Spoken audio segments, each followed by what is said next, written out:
Good evening, everyone. I'm Riley King, and welcome to the Riley King Newscast, right here on the Riley King Network. Let's begin. First up, Manchester father says boy shot himself in leg while playing with gun. Let's take a listen to the video from WMUR News 9, Ray Brewer.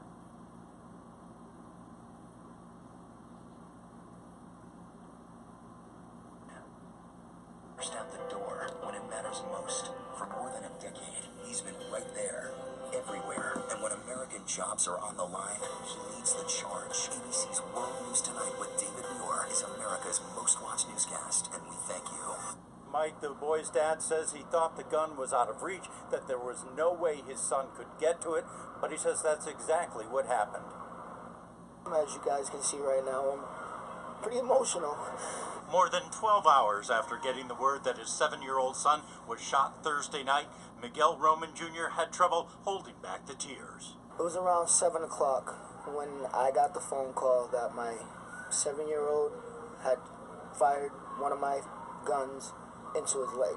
Roman says he was at the store and his fiancée was watching his 3 children, ages 8, 7, and 4. They were all playing outside. I was told that he had to use the bathroom. He went inside, went into the room, grabbed it, went to the bathroom, and then that's when I got the phone call. Roman says he rushed to get back home. I was thinking, is he okay?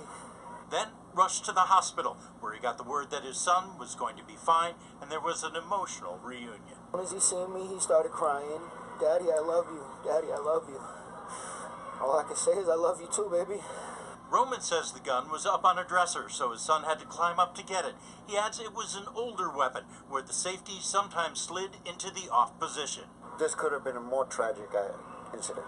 Roman's father says he's hopeful this incident will serve as a reminder to other parents with guns to make sure children can't access the weapons. When you purchase the firearm, ask them about gun locks. Trigger locks, actually. They just go right, slide right on in with the key. Nobody can fire them.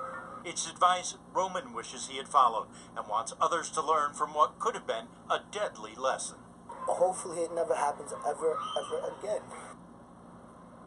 The incident remains under investigation by the Manchester Police Department. There's no word yet on whether or not any charges will be filed. Reporting live in Manchester, Ray Brewer, WMUR News 9. Okay, and there you go on that video and that report.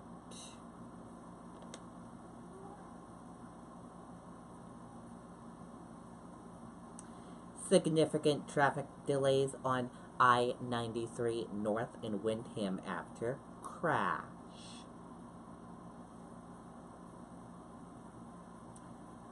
Here's a live look at the traffic delays. As you can see right now, this is a live look. Look at the traffic as you can see.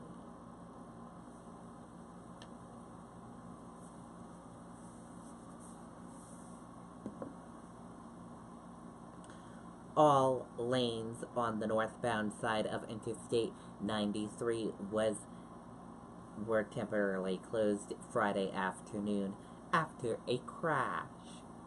The road was fully reopened before 4 p.m. Officials said the highway was closed for about an hour. Police closed the road after the 4-car crash to investigate and allow for the removal of crash debris. The crash happened near mile marker 9 in Windham. There were reports of non-life-threatening injuries. Significant traffic delays were reported on I-93 North in southern New Hampshire after the crash.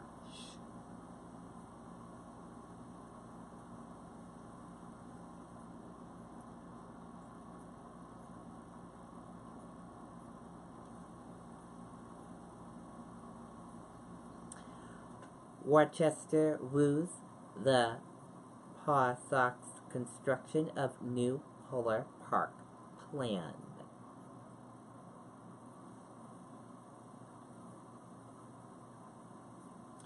Let's take a listen to the video from WCVB Boston.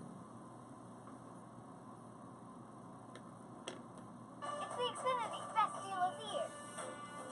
Ask about getting $300 back when you include Xfinity Mobile with your internet. More tuba!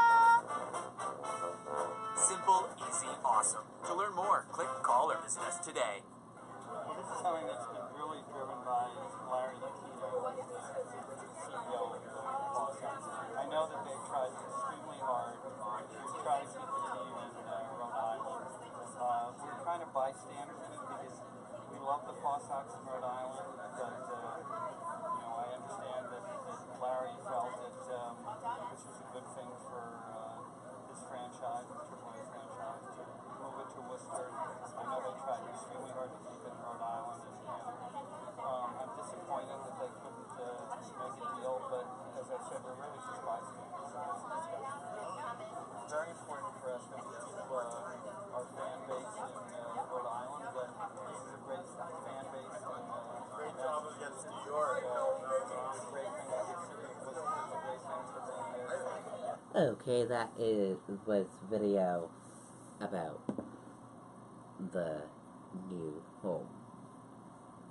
The Boston Red Sox AAA affiliate is moving to Worcester and will be building a new 10,000-seat ballpark. Team and city officials announced Friday. Red Sox chairman Tom Werner was first to confirm the swirling rumors, saying that the Pawtucket Red Sox, or Paw Sox, will be moving to Worcester.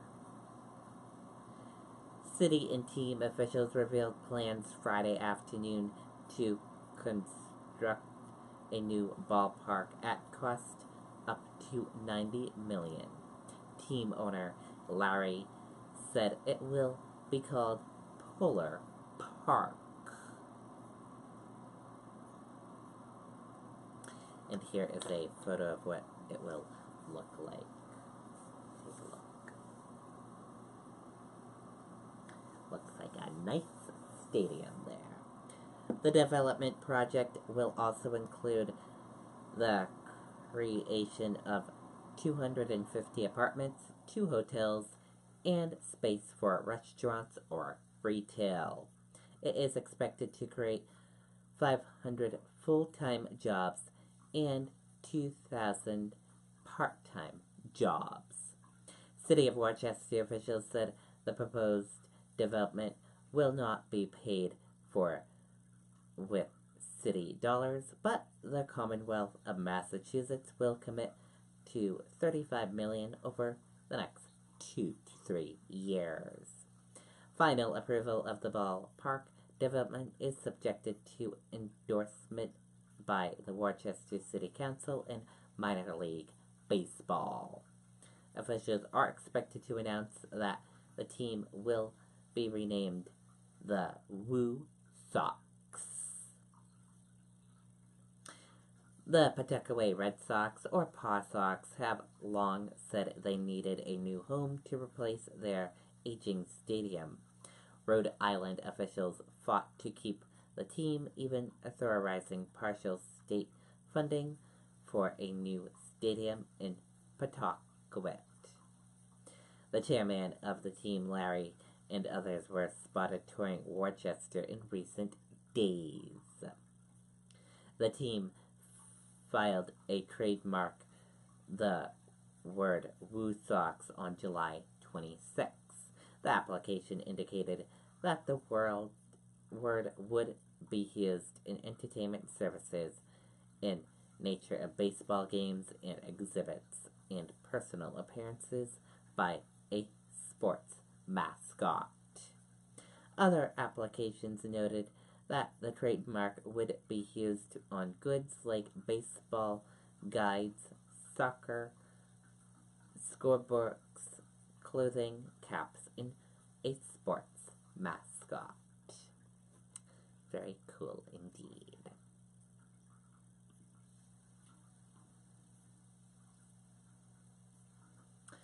Possible computer data breach at EMCC could affect thousands of students and staff.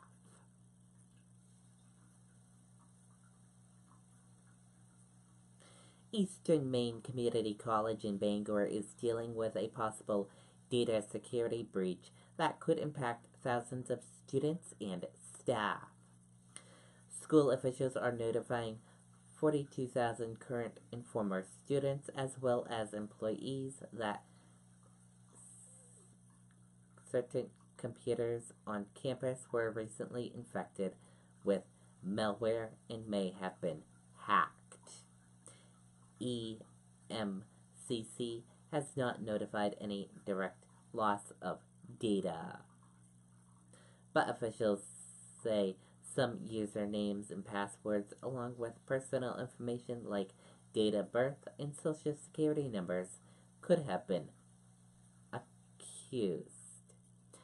Students possibly affected attended EMCC between the summer of 1998 through this summer.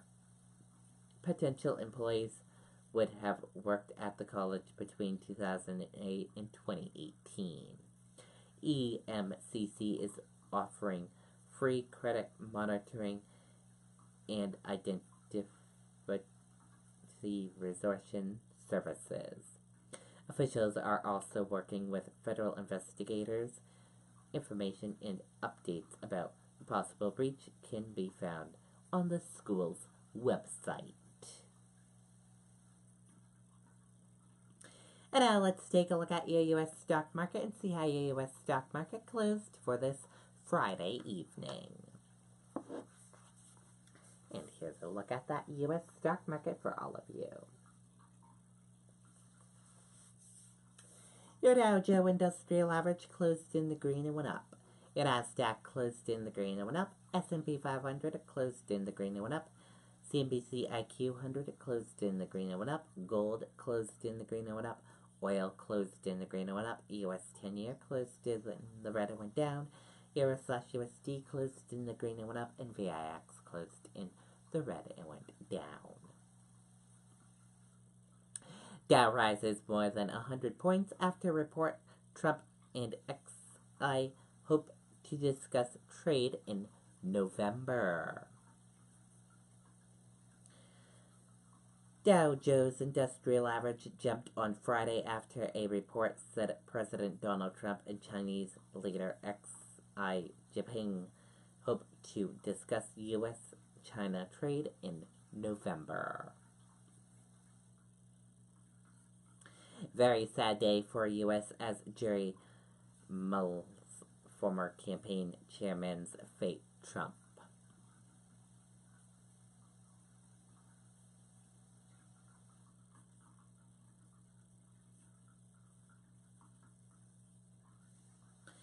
As the jury weighing the fate of President Donald Trump's former campaign chairman Paul Manafort deliberates for a second day, the president on Friday called the trial a very sad day for our country. And that does it for the Riley King Newscast right here on the Riley King Network. I hope you all have a great rest of your Friday night, and I'll see you back here tomorrow with another newscast. And I'll have a news report coming up later on this evening. Good night, everyone. Bye.